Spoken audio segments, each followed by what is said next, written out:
Hello everyone, very very good morning to all of you. आप सभी का स्वागत है जेआरएफ अड्डा प्लेटफॉर्म पे। मैं आयुषी आपके लिए लेके आती हूँ पेपर वन में मैथ्स एंड डीआई की क्लासेस। तो इसी सीरीज में जो पेपर वन की तैयारी आपको कंप्लीट करवाई जा रही है दिसंबर 2024 के लिए, तो मैं सुबह 9 बजे आपके लिए मैथ्स एंड डीआई लेके आती हूँ। तो उसी में जो है आपको मैथ्स और डीआई की प्रैक्टिस करवाई जाती है। प्रीवियस ईयर क्वेश्चंस को हम सॉल्व करते हैं, साथ ही साथ कंसेप्ट को अच्छे से समझते हुए चलते हैं। तो अगर आप for the very first time channel पे आए हैं तो चैनल को सब्सक्राइब कर लीजिए। एंड मेरा पेपर 2 कॉमर्स है। कॉमर्स आपके लिए कॉमर्स स्पॉटलाइट बाय जेआरएफ अड्डा अलग यूट्यूब चैनल है, उस पर करवाया जाता है। तो पूरा कॉमर्स को भी हम अच्छे से डिकोड कर रहे हैं, प्रीवियस ईयर क्वेश्चंस को सॉल्व कर रहे हैं, तो आप लोग ज्वाइन कर सकते हैं। और अगर आपको क्लासेस की पीडीएफ चाहिए तो पीडीएफ आपको जेआरएफ अड्डा एप्लीकेशन पे मिलेगी, तो एप्लीकेशन को डाउनलोड कर लीजिए। एंड सभी अपडेट्स के लिए टेलीग्राम चैनल है, इनको ज्वाइन कर लीजिए, जहाँ पे मेरी क्लासेस के सभी लिंक्स एंड सभी पेपर वन क्लासेस के लिंक्स भी आपको मिल जाते हैं। ऑनलाइन टेस्ट सीरीज आपके लिए स्टार्ट हो चुकी है। 10 फुल लेंथ मॉक टेस्ट आपको मिलते हैं लेटेस्ट पैटर्न पे बेस्ड डिटेल एक्सप्लेनेशन के साथ। अगर इन केस आपका कोई क्वेश्चन गलत हुआ है तो उसको आप एक्सप्लेनेशन से कवर कर सकते हैं और अपने नोट्स में ऐड ऑन करके रिवाइज कर सकते हैं। एंड बिल्कुल रियल टाइम इंटरफेस आपके लिए होता है, जहाँ पे complete paper one and paper to के क्वेश्चंस आपको मिलेंगे। 3 आवर्स का टाइम होगा एंड जो है आपके लिए बिल्कुल वही सिनेरियो आपके रहता है जैसे आपका पेपर में होने वाला है। तो ये कुछ यूजीसी नेट एग्जामिनेशन क्लियर करके जेआरएफ क्लियर करने के बाद कुछ अचीवर्स हैं। तो आप भी अगर बनना चाहते हैं यूजीसी नेट अचीवर तो आप भी ज्वाइन कर सकते हैं। एंड साथ ही साथ आप अपनी जो एप्लीकेशन है जेआरएफ अड्डा, इसको डाउनलोड कर सकते हैं और सब्सक्रिप्शन ले सकते हैं। Complete paper one and paper two का कोर्स आपके लिए अवेलेबल है, जहाँ पे 10 साल के previous year questions, test series, handbook, interview guidance program, crash course, topic wise quiz आपको मिलती है और स्टडी प्लानर के साथ job related counselling and PhD counselling भी आपकी करवाई जाती है। अगर आप ओनली पेपर वन लेना चाहते हैं तो ओनली पेपर वन ले सकते हैं, और ओनली पेपर टू लेना चाहते हैं, मेरा पेपर टू कॉमर्स है, तो आप कॉमर्स ले सकते हैं। और एचपीएससी के लिए भी एमसीक्यू बैच आपका स्टार्ट हो चुका है, जहाँ पे सबसे पहले मैंने आपको प्रीवियस ईयर पेपर सॉल्व करवाया और इसके बाद नेक्स्ट वीक से यानी कि इसी वीक से जो है वीकेंड बैच है आपका ये, तो आपके लिए unit wise topic wise questions start हो रहे हैं। एंड ये जो है आपके लिए जेआरएफ अड्डा के ऑफिशियल लिंक्स हैं for Facebook, Instagram, YouTube and Telegram, जिनको आप ज्वाइन करके जुड़ सकते हैं हमारे साथ। एंड जो भी अपडेट्स हैं वो सारी आपको टाइमली हर जगह प्रोवाइड की जाती हैं, मिल जाती हैं। तो चलिए क्लास को अभी स्टार्ट करते हैं। एंड ये टॉपिक्स जो आपको मैं करवा रही हूँ, क्वेश्चंस मैं आपको करवा रही हूँ, इनकी नोटिंग करते रहना साथ साथ, कैसे एक क्वेश्चन सॉल्व हो रहा है, कैसे हम डीआई को अप्रोच कर रहे हैं, ये सारी चीजें आपको साइड बाय साइड नोट्स बनाते हुए चलना है, सो दैट लास्ट टाइम में रिवाइज करने में आपके लिए चीजें आसान हो जाए। Let's get started.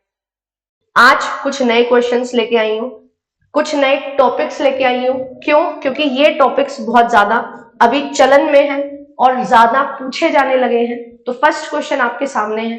सबसे पहले तो इसका टॉपिक जो है ना वो आपको लिख लेना है। टॉपिक क्या है? टॉपिक है अरिथमेटिक प्रोग्रेशन। यहां से एक क्वेश्चन कंफर्मली आपसे पूछा जाता है। क्वेश्चन आपके सामने है, एक बार बता देती हूँ क्या पूछा गया है। ये पूछा गया है, फर्स्ट टर्म है 100 टर्म है एक सीरीज में, ठीक है, एक सीरीज में 100 टर्म्स है। पहली टर्म जो है वो है 7, लास्ट टर्म जो है 100th टर्म जो है वो है 205। आपको ये बताना है कि जो 71st टर्म होगी वो क्या होगी। You have first term and you have last term. तो 71st टर्म कितनी होगी ये आपको बताना है। टोटल कितनी टर्म है? टोटल 100 टर्म्स है।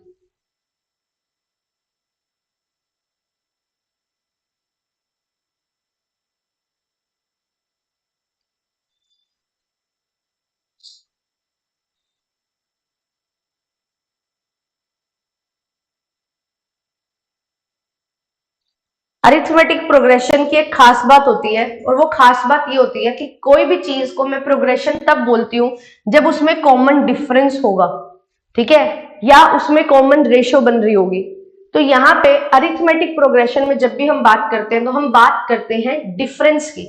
और डिफरेंस क्या? डिफरेंस होगा कॉमन डिफरेंस, कि अगर मेरे पास फर्स्ट टर्म है और सेकेंड टर्म है, उनके बीच में 2 यूनिट का डिफरेंस है, तो मेरे पास जो सेकेंड और थर्ड टर्म होगी उनके बीच में भी 2 यूनिट का ही डिफरेंस होगा। इट मींस कि अगर मैं सेकेंड यूनिट में से फर्स्ट यूनिट को माइनस करूं वो बराबर होगा थर्ड यूनिट में से सेकेंड यूनिट को माइनस करने के। तो जो डिफरेंस है वो यहाँ पे क्या रहता है? सेम रहता है, इक्वल रहता है। ये चीज अरिथमेटिक प्रोग्रेशन में फॉलो होती है। और अब मेरे पास पहली टर्म जो है वो गिवन है, 100 टर्म जो है वो गिवन है, तो मुझे ये बताना है 71st टर्म कितनी होने वाली है, 157, 151, 147 या 161।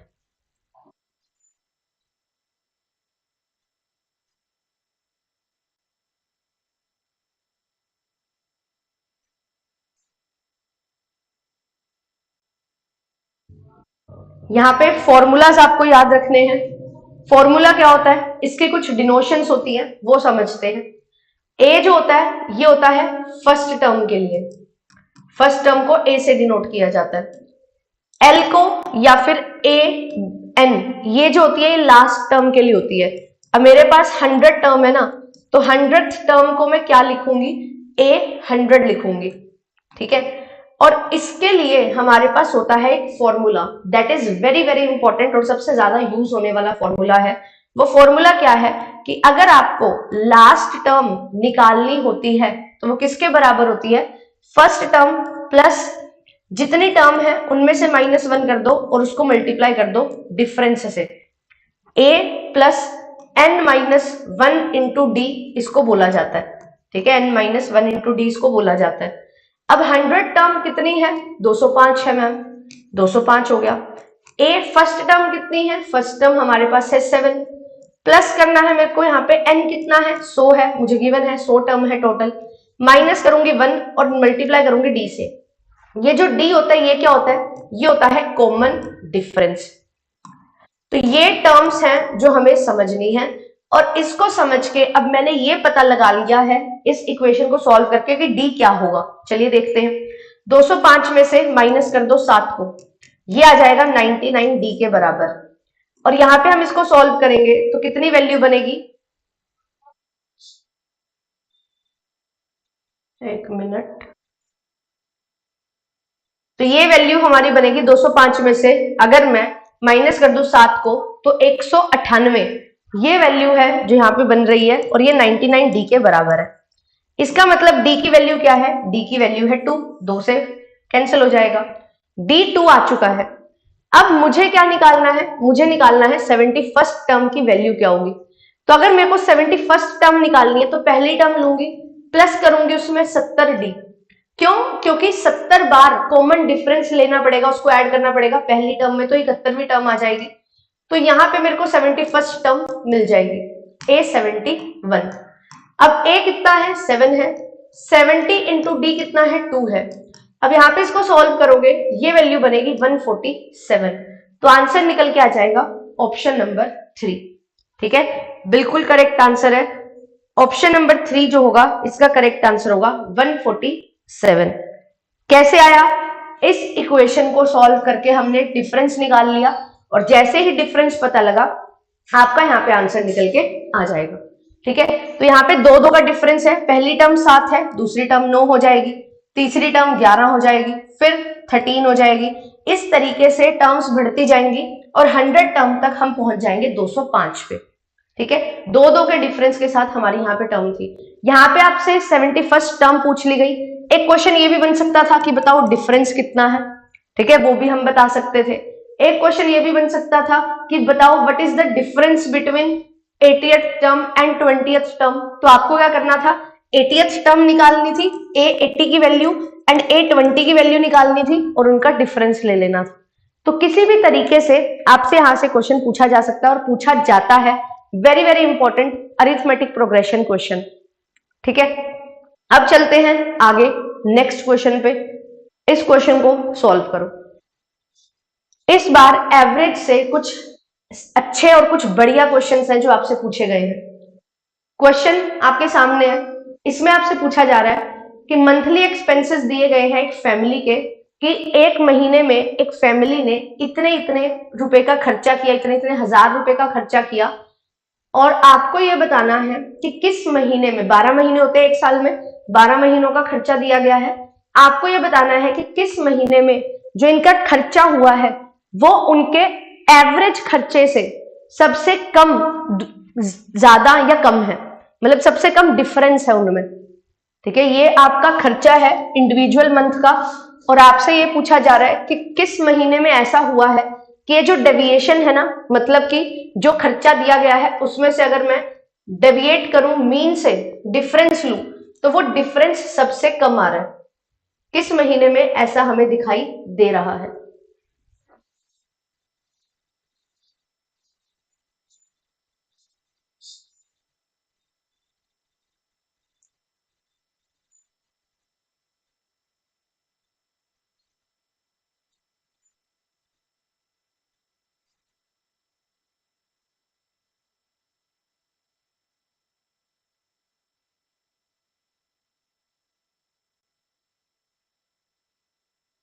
हिंदी में देख लो एक बार।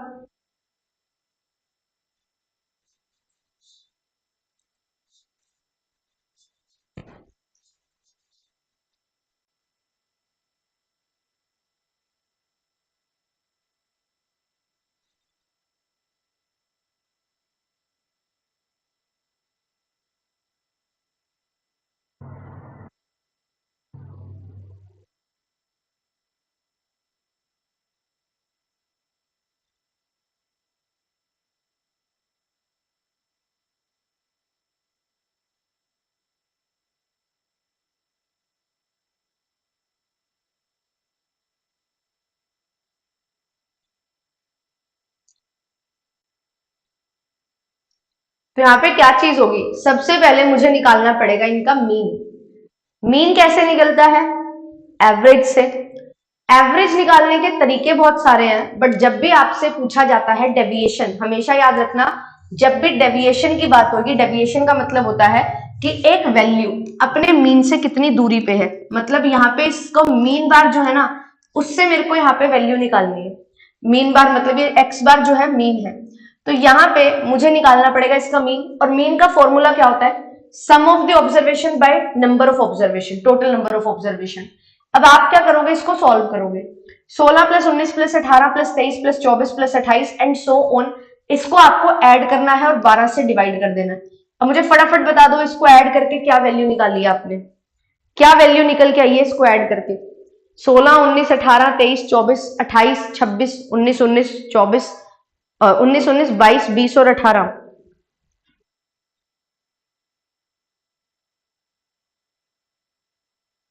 ऐड करने के लिए हमेशा याद रखना, पहले टेंस डिजिट को ऐड कर लो, फिर वंस डिजिट को ऐड कर लो। इजी हो जाता है और गलती भी नहीं होती है। ठीक है, तो यहाँ पे इसी तरीके से इसको ऐड करेंगे।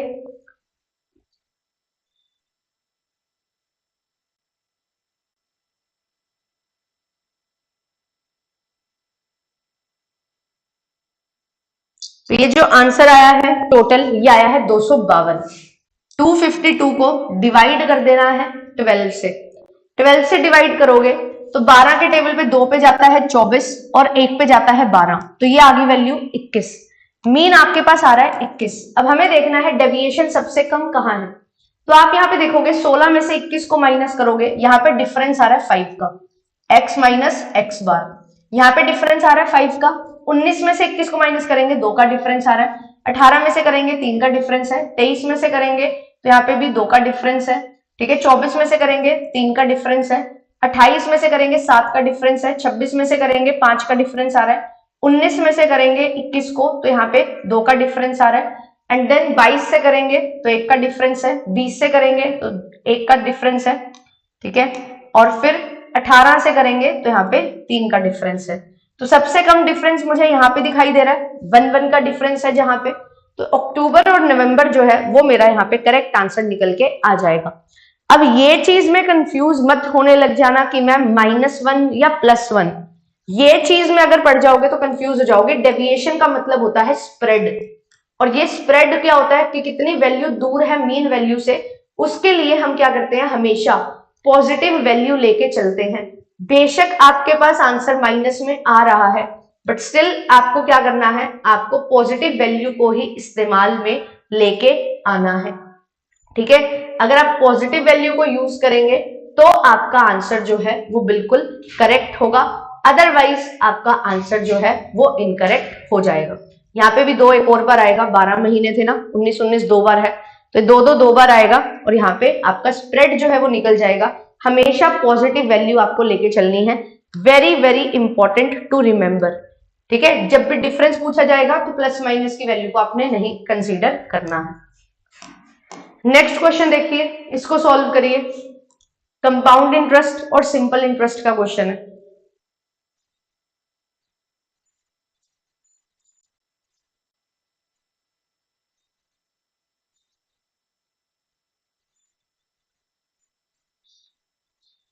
लाइक शेयर कर दो यार क्लास को, इतने बढ़िया बढ़िया क्वेश्चंस आपको प्रैक्टिस करवा रही हूँ, बिल्कुल न्यू क्वेश्चंस हैं, जून और दिसंबर के प्रीवियस ईयर क्वेश्चंस में से आपके लिए इंपॉर्टेंट क्वेश्चंस स्किप वो लेके आई हूँ, स्निप करके लेके आई हूँ।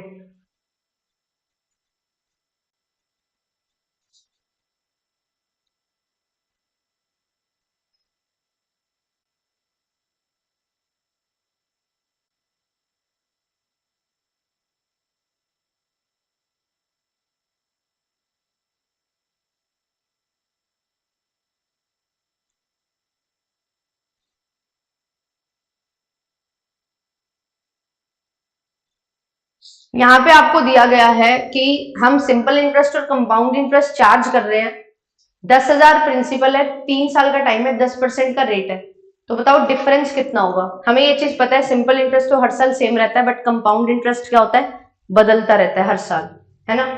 तो उसके हिसाब से फॉर्मूला को यूज करो एंड आंसर बताओ।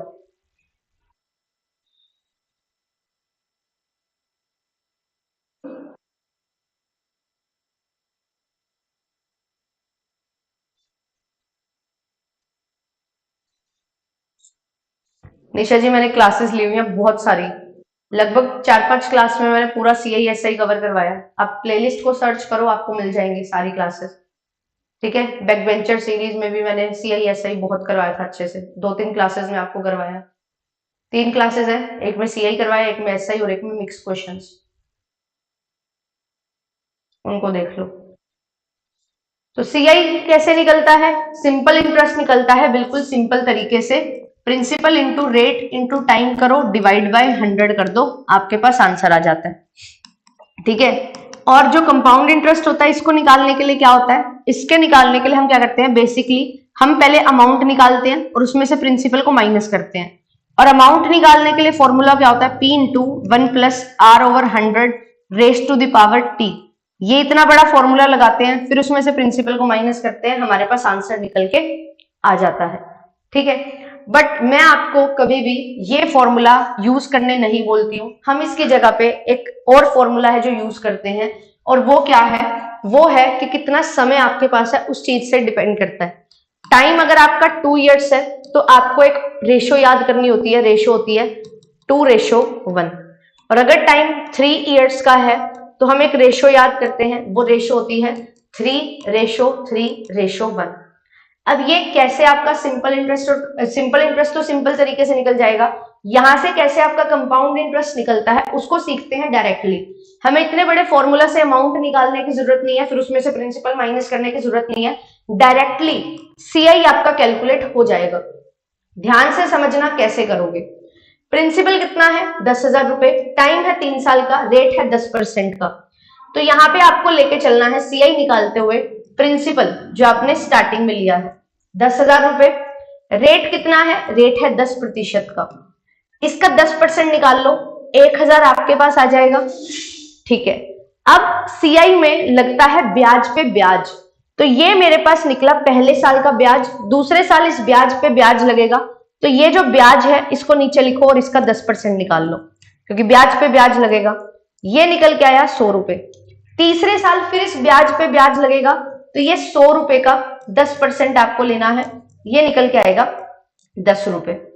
अब ध्यान से देखना, ये जो रेशो मैंने आपको लिखवाई है इसका क्या यूज है, हमेशा याद रखना, 2 साल है तो 2:1, 3 साल है तो 3:3:1, तो यहाँ पे हम रेशो निकालेंगे, और ये रेशो का इस्तेमाल कहाँ होगा, जो आपका यहाँ पे ब्याज आया है ना 1-1 साल का, इसको क्या करना है, यहाँ पे मल्टीप्लाई, 3 रेशो है पहले साल से कर दो, दूसरे साल भी 3 रेशो है यहाँ पे करो, और नेक्स्ट ईयर 1 है तो यहाँ पे 1 से मल्टीप्लाई करो। अब इसको अगर आप मल्टीप्लाई करोगे और टोटल करोगे तो आपके पास बिल्कुल करेक्ट आंसर यहाँ पे आ जाएगा, कितना सिंपल इंटरेस्ट और कितना कंपाउंड इंटरेस्ट बनेगा वो निकल के आ जाएगा 3,310। ये यहाँ पे कंपाउंड इंटरेस्ट है जो निकल के आ चुका है। 3,310। और अगर मैं एसआई निकालना चाहूं इस अमाउंट से, तो एसआई निकल जाएगा 10,000 पे। कितना निकालना है? 10% के हिसाब से 3 साल के लिए। तो यहां पे आप इसको सॉल्व करेंगे तो ये निकल के आएगा 3,000। तो अब डिफरेंस कितना हुआ? 3,310 में से 3,000 का डिफरेंस कितना हुआ? 310 रुपए का डिफरेंस हुआ। तो आंसर यहां पे आ जाएगा option number A. Option number A is the very correct answer. हमारे पास सीआई निकला 3,000, 10,000 पे 10% 3 साल के लिए, और एसआई निकला 3,000, सीआई निकला 3,310। डिफरेंस बताना था दोनों का डिफरेंस निकल के आएगा 310 रुपए। 3,000 इज सिंपल इंटरेस्ट ओनली, ठीक है, और 300 नहीं आएगा, 310 आएगा। हमेशा और हमेशा ये रेशियो से आप डायरेक्टली कंपाउंड इंटरेस्ट निकाल सकते हो, and this formula is very very important and very very easy as well. आप खुद देख सकते हो, इतना यहाँ पे कोई मुश्किल नहीं हुई है। पेपर में इसी तरीके से प्रिंसिपल दिया जाता है सो दैट इजिली क्वेश्चन बन सके, ठीक है, और इसी तरीके से करोगे तो आपको कोई भी दिक्कत यहाँ पे नहीं होने वाली है। और यहाँ पे 10% का जब रेट होता है तब तो कोई भी दिक्कत नहीं आती, क्योंकि 10% कैलकुलेट करना इज वेरी वेरी इजी, ठीक है। अगर यहाँ पे 2 साल दिया होता तो मैं रेशो लेती यहाँ पे 2:1, ठीक है, और 2 साल तक ही मैं इसको कैलकुलेट करती, फिर मैं 3rd ईयर ना लेती। जितना ईयर दिया हुआ है उसके अकॉर्डिंग आपको लेके चलना होता है, ठीक है। और अगर आपको 4 इयर्स दे दिया जाए, आपके मन में सवाल आ रहा होगा मैम अगर 4 इयर्स हो तो यहाँ पे जो रेशो है वो कितनी है? 4:6:4:1। ये आपके पास क्या आ जाती है? रेशो निकल के आ जाती है। इसको आपने याद रखना है। अब ये मत पूछना मैम 5 ईयर 6 ईयर, इतना बड़ा क्वेश्चन नहीं बनता है, ठीक है। सीआई में इतना ही आपसे पूछा जाएगा, इससे ज्यादा नहीं। ये भी बहुत रेयर है, ये दोनों सबसे ज्यादा पूछे जाते हैं, ठीक है। तो यहां से हमने इस क्वेश्चन को सॉल्व किया और आंसर आ चुका है 310 रुपए का डिफरेंस।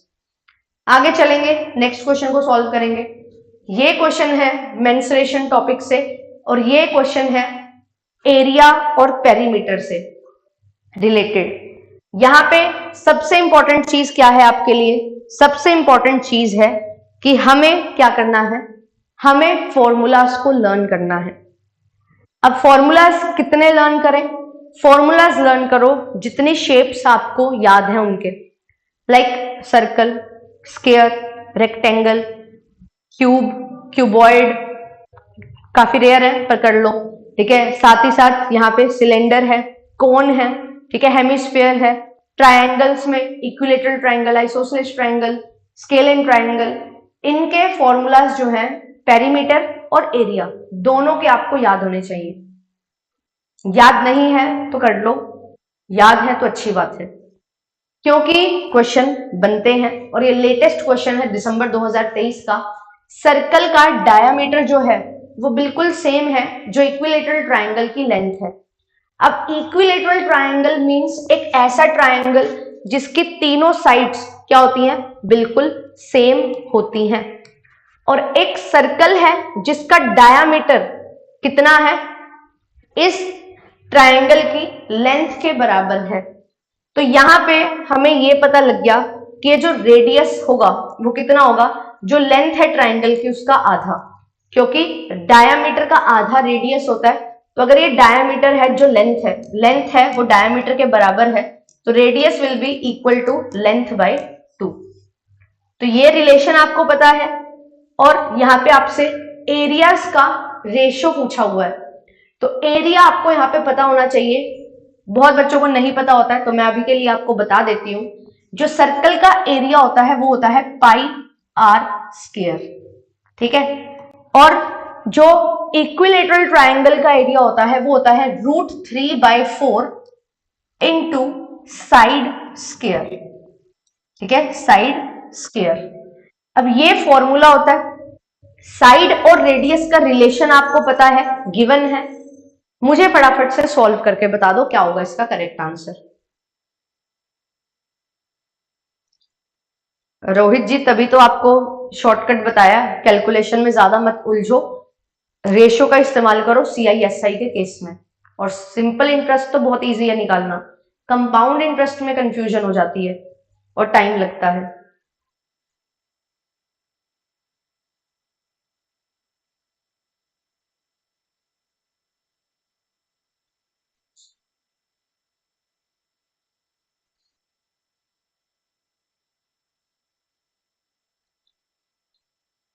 पाई की वैल्यू हम जानते हैं ना 22/7 से इसको डिनोट करते हैं। पाई जो होता है इसको बोलते हैं 22/7।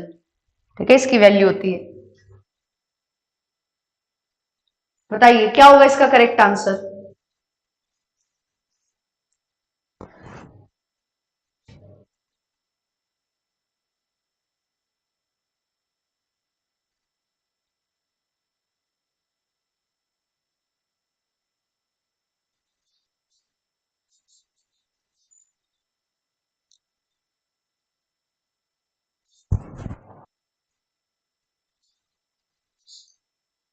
Okay, option number B and D, ध्यान से करिए।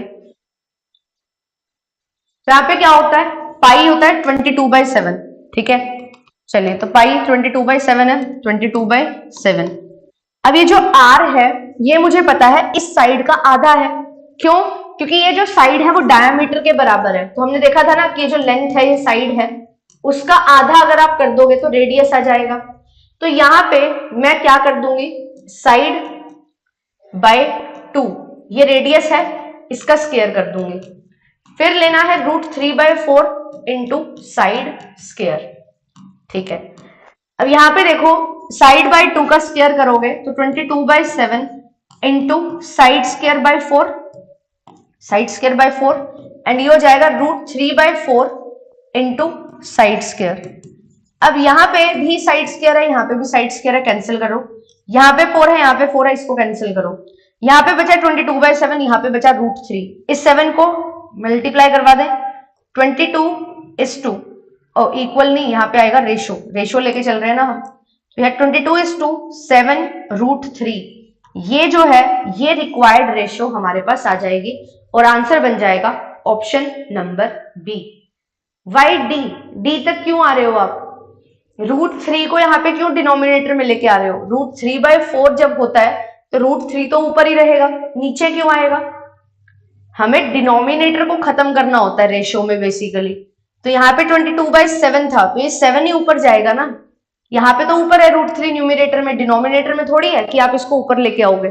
ठीक है, तो यहाँ पे क्या होगा, आंसर होगा option number B, 22:7 √3 is the very correct answer. चलिए अब इस क्वेश्चन को देखिए, इसको सॉल्व करिए। ये थोड़ा इजी क्वेश्चन है, कोडिंग डिकोडिंग से क्वेश्चन है, but at the same time important है क्योंकि ये मेरे पास 2-3 बच्चों से डाउट आया था। तो आई थॉट कि अगर 2-3 बच्चों को इसमें इशू है तो ये क्वेश्चन इंपॉर्टेंट है। तो ये मैं आपको एक डाउट सॉल्व है जो करवा रही हूँ, फटाफट से बताओ क्या होगा इसका करेक्ट आंसर।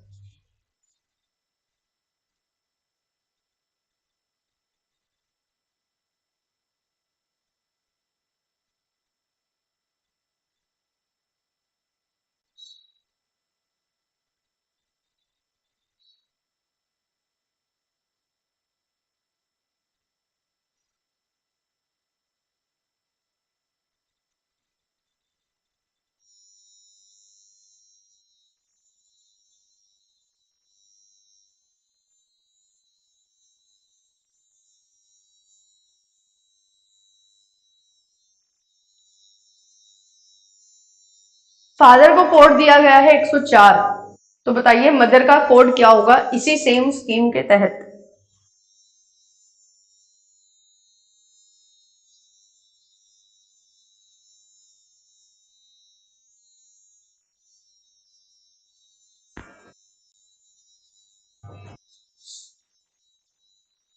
हमें यहाँ पे क्या याद रखना है, alphabetical positions important. A to Z में 1 से 26 तक पोजीशन होती है, जेड टू ए में 26 से यहाँ पे 1 तक में पोजीशंस हम लेके चलते हैं, रिवर्स ऑर्डर लेके चलते हैं, तो ये भी 1 से 26 हो जाता है रिवर्स में, है ना। तो यहाँ पे आपको कोडिंग दे रखी है, फादर 104 है, तो हमें ये पता है फादर की जो पोजीशन है वो 6 होती है, एफ की ए की 1 होती है, टी की 20th होती है, एच की 8th होती है, ई की 5th होती है, एंड आर की 18th होती है। ठीक है, तो अगर मैं डायरेक्टली इसको सॉल्व करना चाहूं तो देखती हूँ कितना आंसर बनता है। 104 तो नहीं बन रहा किसी भी एंगल से, 10 और 20, 30, 40, 46, 52 53 नहीं बन रहा, 104 तो नहीं बन रहा, मतलब कुछ ना कुछ और है। अब जब भी आपके पास इस तरीके से यहाँ पे कोडिंग आ रही है तो हमें क्या चीज ध्यान रखनी है, अगर डायरेक्टली नहीं बनता तो हम क्या करते हैं, इसका रिवर्स ऑर्डर देखते हैं। ये तो करेक्ट है, ठीक है, ये क्या है, ओरिजिनल ऑर्डर जो होता है हमारा वो मैंने लिया। अब मैं इसका रिवर्स ऑर्डर लूंगी। अब F6 पोजीशन पे है, बट रिवर्स ऑर्डर अगर मैं करूं तो कौन सी पोजीशन पे आएगा, तो हमेशा याद रखो 26 टोटल अल्फाबेट्स होते हैं, 26 में से इससे एक कम नंबर को माइनस करना होता है आपको, तो यहाँ पे 21st पोजीशन आ जाएगी, ठीक है। फिर इसके बाद 1 है, इसकी पोजीशन बनेगी 26, 26 में से 0 को माइनस करेंगे 26, 26 में से 19 को माइनस करेंगे 7th पोजीशन आ जाएगी, 26 में से 7 को माइनस करेंगे 19th पोजीशन आ जाएगी, 26 में से 4 को माइनस करेंगे 22nd पोजीशन आ जाएगी, एंड 26 में से 17 को माइनस करना है तो कितनी वैल्यू आएगी, 26 में से 17 को माइनस करना है तो यहाँ पे 9th पोजीशन आएगी, है ना, बिल्कुल। अब इसको ऐड करके देखो, यहां पे मैं देख पा रही हूँ 20 और 10 30, 40 50 60 70, 70 और 9 और 1 10 80, 90 91, 91 और 7 और 6 13, ये वैल्यू जो आ रही है ये बन रही है 104, मतलब यही इसकी ऑर्डर हो सकता है। आगे देखो, मदर को कोड करना है। अब मदर जो है उसमें M है, M जो है वो 13th पोजीशन पे होता है, O 15th पोजीशन पे होता है, T 20th पे है, H 8th पोजीशन पे है, E 5th पोजीशन पे है और R 18th पोजीशन पे है। तो M यहाँ पे 26 में से मेरे को 12 माइनस करने हैं तो यहाँ पे बचेगा 14, 26 में से 15 माइनस करने हैं, 14 माइनस करने हैं सॉरी, तो यहाँ पे बचेगा 12, एंड 26 में से सेम वही 19 माइनस करूंगी 7, 7 को माइनस करूंगी तो 19, और 4 को माइनस करूंगी तो 22 बचेगा, और 17 को माइनस करूंगी तो 9 बचेगा। अब इसका मेरे को ऑर्डर देखना है 10 20 30 40 50, ठीक है, 50, 9 और 9 18 और 2 20, 70 बन गया, 70 और 77 81 83, तो यहाँ पे आंसर आ रहा है मेरा 83, और 83 ऑप्शंस में भी है तो यही इसका क्या बन जाएगा, करेक्ट आंसर यहाँ पे बन जाएगा। Option number B is the very correct answer. Option number D नहीं होगा, ऑप्शन नंबर बी जो है वो इसका यहाँ पे करेक्ट आंसर हो जाएगा। तो आपको कभी कभी कोडिंग दी जाती है रिवर्स ऑर्डर में, तो इसको कभी भी भूलना नहीं है, और इनकेस आपको ऑर्डर याद नहीं है रिवर्स ऑर्डर तो इतना टेंशन मत लो, इतना लोड मत लो। कैसे निकालते हैं रिवर्स ऑर्डर, जो इसका ओरिजिनल ऑर्डर होता है ना 26 में से एक कम को माइनस करना होता है, क्योंकि ये पोजीशन तो मेरे को चाहिए, इससे पहले वाले जो हैं वो नहीं चाहिए, तो 26 में से 5 को माइनस कर दो, एफ की वैल्यू आ जाएगी, 26 में से 0 को माइनस कर दो, एक ही रिवर्स ऑर्डर आ जाएगा, 26 में से 19 को माइनस कर दो, टी का रिवर्स ऑर्डर आ जाएगा। तो जितनी वैल्यू है ओरिजिनली उसका एक कम माइनस कर दोगे तो आपके पास रिवर्स ऑर्डर निकल के आ जाता है। मैंने आज तक कभी भी रिवर्स ऑर्डर याद नहीं किए, मैं हमेशा इसी तरीके से यूज करती हूँ, ये मेरे लिए इजी है, ठीक है। इतना लोड क्यों लूं, इतना दिमाग क्यों लगाऊं मैं इस चीज में जो मेरे को बहुत इजीली पता लग सकता है। दिमाग उसमें लगाओ ना, फॉर्मूलाज लर्न करने में दिमाग लगाओ, ठीक है, कंसेप्ट क्लियर करने में दिमाग लगाओ। रट्टे लगाने में अगर आप दिमाग और टाइम यूज करोगे वो आपके लिए ज्यादा फ्रूटफुल नहीं है कभी भी, ठीक है। तो रटना नहीं है, समझना है, और समझने पे टाइम लगाना है। चलिए नेक्स्ट क्वेश्चन देखो, इस क्वेश्चन को सॉल्व करो, वेरी वेरी इंपॉर्टेंट क्वेश्चन, और ये आज की क्लास का लास्ट सेकंड क्वेश्चन है जो हम कर रहे हैं। आज आपको होमवर्क मिलने वाला है, ठीक है, होमवर्क करोगे क्योंकि कल सैटरडे और संडे है, तो मैं आपके लिए 5 से 7 क्वेश्चन लेके आई हूं homework question. This question is very very important, very very conceptual. आपको क्या दिया हुआ है कि कुछ पैसा है वो कंपाउंड इंटरेस्ट पे दिया जाता है, लेंड किया जाता है, ठीक है, 10% पर एनम का कंपाउंड इंटरेस्ट का रेट है, पर कंपाउंड इंटरेस्ट हाफ ईयरली पे किया जाता है, मतलब हर 6 महीने के बाद ब्याज पे ब्याज लगना शुरू हो जाता है। तो आप ये बताइए कि कितना effective annual rate of interest होने वाला है 1 साल के बाद।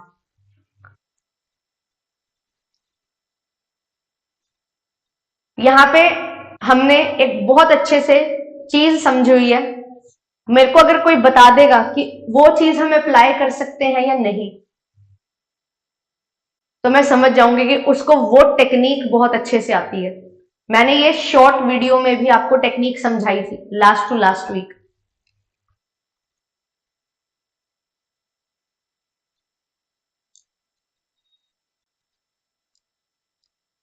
ब्याज पे ब्याज लगना, वैल्यू में वैल्यू ऐड होना, तो उसके लिए हम एक टेक्निक पढ़ते हैं परसेंटेज में। इतना हिंट मैंने दे दिया, इससे ज्यादा नहीं दूंगी।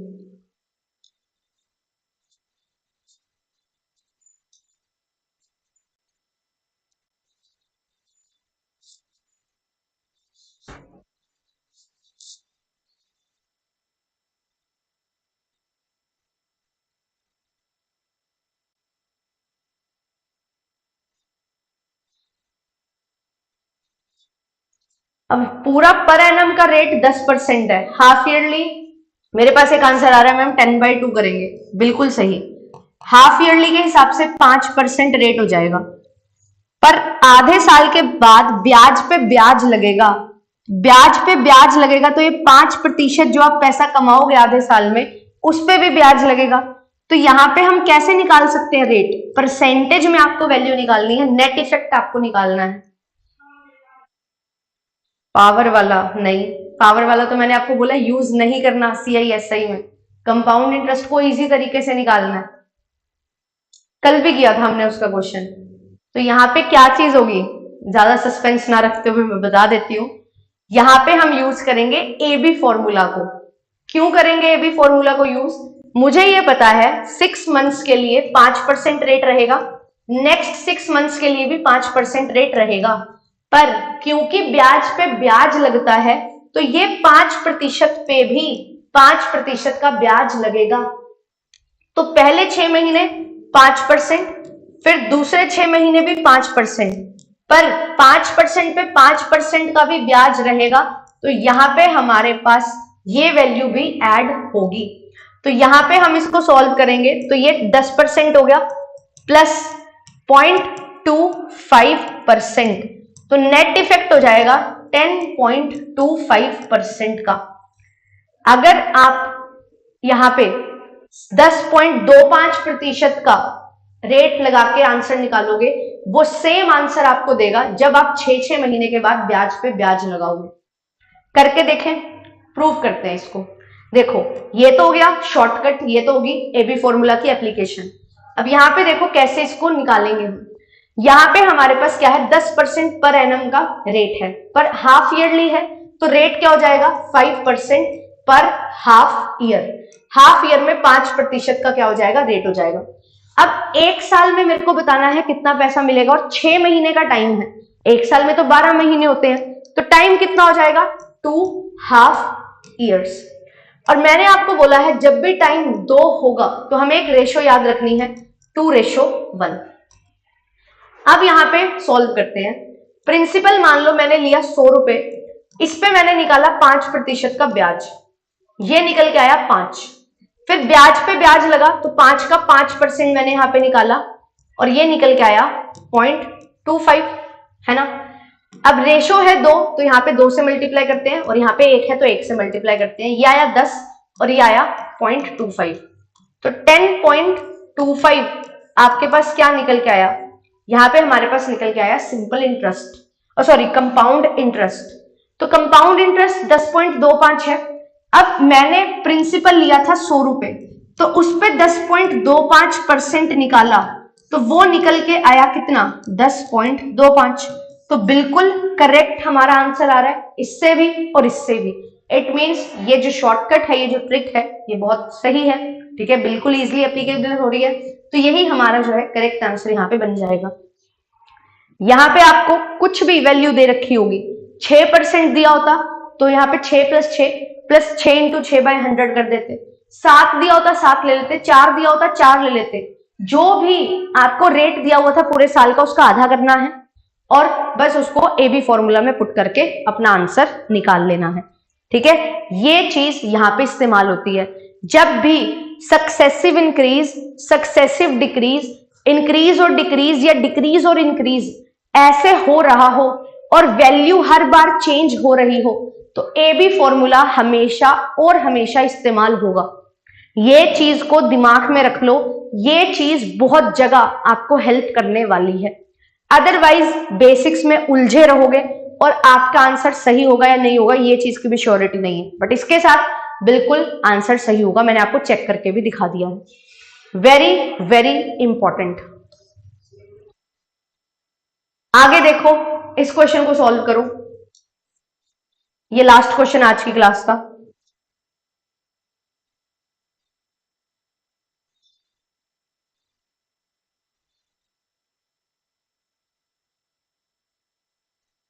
सक्सेसिव इंक्रीज और सक्सेसिव डिक्रीज का मतलब है लगातार बढ़ना और लगातार कम होना। ठीक है, इंक्रीज डिक्रीज का मतलब है पहले इंक्रीज होना फिर डिक्रीज हो जाना उसी वैल्यू पे। ठीक है, जो वैल्यू इंक्रीज होके आई उस वैल्यू पे डिक्रीज हो जाना। डिक्रीज इंक्रीज का मतलब है पहले वैल्यू का डिक्रीज होना और डिक्रीज हुई हुई वैल्यू पे फिर इंक्रीज होना। तो जब भी सक्सेसिव तरीके से इंक्रीज डिक्रीज होगा तो हमेशा ये भी फॉर्मूला आपको हेल्प करेगा।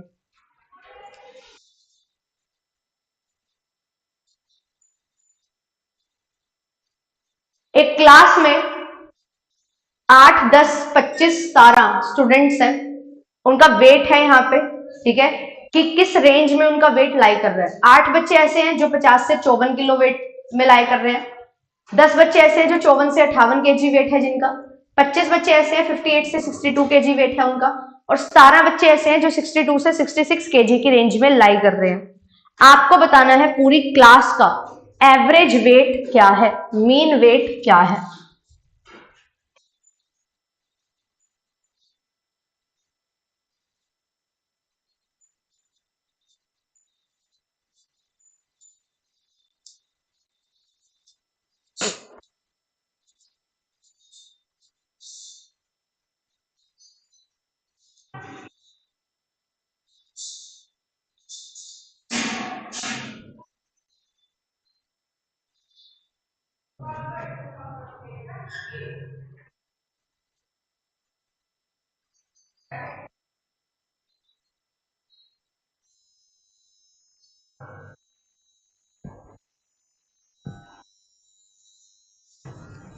अब यहां पे क्या है, ये है क्लास इंटरवल्स। 50 से 54, 54 से 58, 58 से 62 और 62 से 66, ये क्लास इंटरवल होती है। ठीक है, और ये क्या है, कितने बच्चे हैं, ये है इनकी फ्रीक्वेंसी 8, 10, 25 और 17। अब मेरे को जब मीन निकालना होता है तो मुझे नहीं पता ना कि कौन सा वेट कितने का है, ये तो रेंज दी हुई है मेरे को। तो मुझे क्या करना होता है, एक्स वैल्यू को फाइंड करने के लिए मेरे को इसकी मिड वैल्यू निकालनी होती है। मिड वैल्यू क्या होती है, दोनों क्लास इंटरवल्स की जो लिमिट है ना, दोनों लिमिट है जो क्लास इंटरवल की, लोअर लिमिट और अपर लिमिट, 50 और 54 ऐड करो, 2 से भाग कर दो तो यह आ जाएगा 52। इसको ऐड करेंगे, यह आ जाए 2 से भाग करेंगे 56, इसको ऐड करके भाग करेंगे आएगा 60 और ये आएगा 64। अब मेरे पास यहाँ पे ये x आ गया, इसको हम x की जगह m भी बोल देते हैं। ठीक है, इसको x की जगह क्या बोल देते हैं, m भी बोल देते हैं। m stands for mid value, कि मिड वैल्यू हमने पता कर ली। ठीक है, अब हमें कैसे वैल्यू निकालनी होती है मीन की, तो यहाँ पे क्या होता है हमारे पास फॉर्मूला x बार का, कि summation of F M divided by summation of F.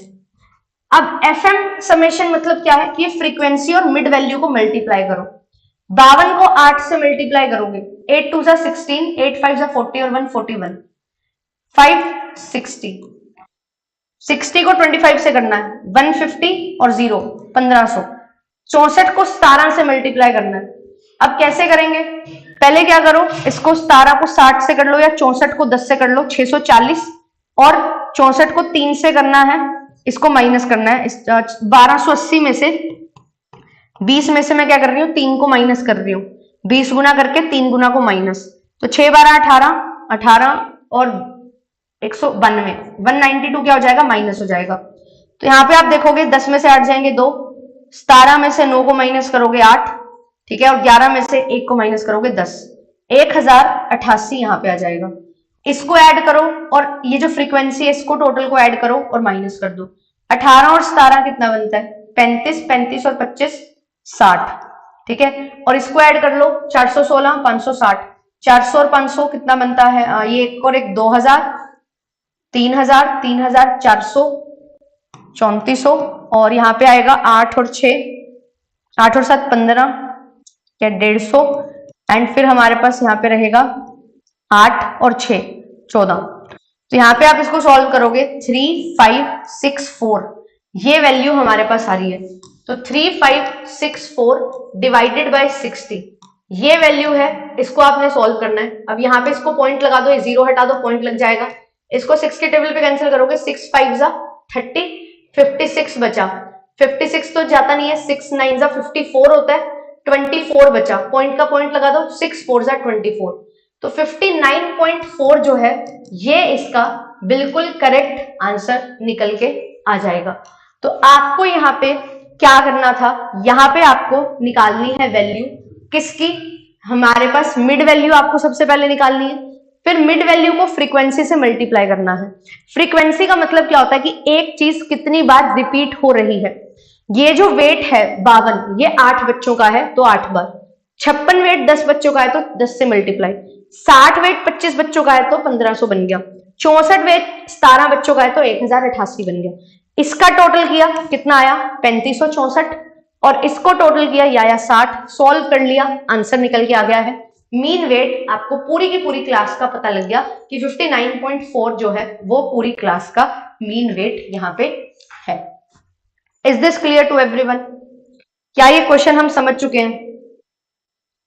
इसको याद रख लेना, वेरी वेरी इंपॉर्टेंट, पहली बार पूछा गया है, बट ये बेसिक्स ऑफ स्टैटिस्टिक्स है। क्लास 8th या 7th में भी हम इसको पढ़ते हैं। तो मैं हमेशा बोलती हूँ, जो भी बच्चे बोलते हैं कि मैथ्स को कैसे प्रिपेयर करें, 5th क्लास से लेके 8th क्लास का मैथ कर लो, अरिथमेटिक आपका बिल्कुल अच्छे से कवर हो जाएगा। 7th 8th 5th 6th ये 4 क्लासेस, एंड आप प्रो बन जाओगे मैथ्स में। तो ये चीज मैंने आपको सिखा दी है, वेरी वेरी इंपॉर्टेंट, हमेशा ध्यान रखना। अब कुछ क्वेश्चन है जो आपके होमवर्क क्वेश्चन है। एक क्वेश्चन ये है, अभी अभी मैंने आपको करवाया कि एरिया की रेशो मैंने आपसे पूछी थी, और कुछ ना कुछ रिलेशन दिया हुआ था डायमीटर और लेंथ या साइड ऑफ ट्राइंगल में। सेम वही क्वेश्चन, ऐसा ही क्वेश्चन है, रेडियस है सर्कुलर फील्ड का और जो लेंथ है स्क्वायर फील्ड की वो बराबर है। सर्कल है इसका रेडियस और एक स्क्वायर है उसकी लेंथ या साइड, ये क्या है, ये बराबर है, रेडियस साइड के बराबर है। तो आपको यहां पे जो पेरीमीटर्स हैं सर्कल और स्क्वायर का, उसकी रेशो बतानी है। ठीक है, इसकी रेशो आपको बतानी है। कर दो, चलो इसको यहीं पे सॉल्व कर दो। ठीक है, बाकी क्वेश्चन होमवर्क में ले लेना, इस क्वेश्चन को भी सॉल्व कर दो। बता दिया मैंने। ठीक है, पेरीमीटर का फॉर्मूला आना चाहिए, पेरीमीटर इज बाउंड्री, कि ये जो होता है ये पेरीमीटर होता है, और सर्कल के पेरीमीटर को बोला जाता है सर्कमफ्रेंस। ठीक है, सर्कल के पेरीमीटर को सर्कमफ्रेंस नाम दिया जाता है। बताओ कितनी रेशो होगी इनकी पेरीमीटर्स की?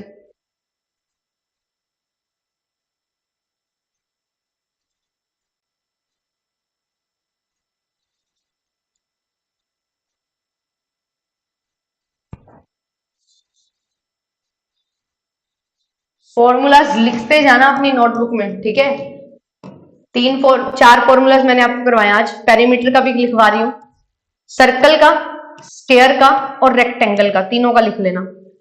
सर्कल का जो पेरीमीटर होता है जिसको हम सर्कमफ्रेंस बोलते हैं वो क्या होता है 2πr। ठीक है, रेक्टेंगल का होता है 2 into L plus B, length और ब्रेड्थ से मिलकर बनता है रेक्टेंगल। स्क्वायर का होता है 4 इंटू साइड, 4 साइड्स होती हैं, इक्वल होती हैं, तो 4 बार साइड्स को ऐड कर दो, मतलब 4 इंटू साइड कर दो। तो हमें यहाँ पे सर्कल और स्क्वायर का पेरीमीटर देखना है, इसकी रेशो निकालनी है। 2 into 22/7 into R ratio 4 into side. अब साइड है जो रेडियस के बराबर है, इसको कैंसिल कर दो, यहाँ पे ये कैंसिल हो जाएगा। ठीक है, तो हमारे पास यहाँ पे बचा 11/7 रेशो 1। तो इसको सॉल्व करूंगी, 11/7 जो है ये मेरे पास बिल्कुल करेक्ट आंसर आ जाएगा। And yes, option number D is the very correct answer. यहाँ पे मैंने आपको पेरीमीटर लिखवा दिया और उसको सॉल्व भी हमने कर लिया। तीनों शेप्स का पेरीमीटर हमने यहाँ पे कर लिया है डिस्कस। इन तीनों का ही एरिया भी आपको पता होना चाहिए, तो एरिया भी लिख लो। एरिया क्या होता है, अगर हम सर्कल की बात करें तो होता है 2 पाई आर स्क्वायर, 2 नहीं, ये होता है पाई आर स्क्वायर। पेन चेंज कर देती हूँ, पाई आर स्क्वायर। रेक्टेंगल की अगर मैं बात करूं तो होता है L into B, length into breadth. Square की अगर हम बात करें तो ये होता है साइड इंटू साइड, और हम इसको साइड स्क्वायर भी बोल देते हैं। ये 6 के 6 फॉर्मूलाज रटे होने चाहिए, कुछ भी भूल जाओ, ये 3 फॉर्मूलाज और ये 6 फॉर्मूलाज नहीं भूलने, क्योंकि मेजरली क्वेश्चन यहीं से बनता है। बट ये इसके साथ साथ आपको और भी याद रखने हैं, ठीक है। हमारे पास जो डिफरेंट फॉर्मूलाज हैं, जो शेप्स मैंने आपको बताई, कोन, सिलेंडर, ठीक है, क्यूब, क्यूबॉइड, ये भी आपको याद रखने हैं, क्योंकि पेपर में पूछ लिए जा सकते हैं, ठीक है। तो इसका आंसर हो जाएगा ऑप्शन नंबर डी। ये क्वेश्चन आपका होमवर्क क्वेश्चन है, ठीक है। ये नेक्स्ट क्वेश्चन है, ये क्वेश्चन भी आपका होमवर्क क्वेश्चन है। ये जितने भी मैं होमवर्क क्वेश्चन दे रही हूँ ना, these are very very important. मैं नेक्स्ट वीक इनका सेशन लूंगी, बट आई वांट कि पहले आप इनको सॉल्व करो, ट्राई करो, थोड़ा सा दिमाग लगाओ एंड अच्छे से समझ जाओ इनको। इनका कंसेप्ट हमने डिस्कस किया हुआ है, एवरीथिंग इज क्रिस्टल क्लियर। मैंने अपने साइड से करवाई और आप लोगों ने हाँ भी बोला था जब हमने percentage, ratio, average topic cover किया था।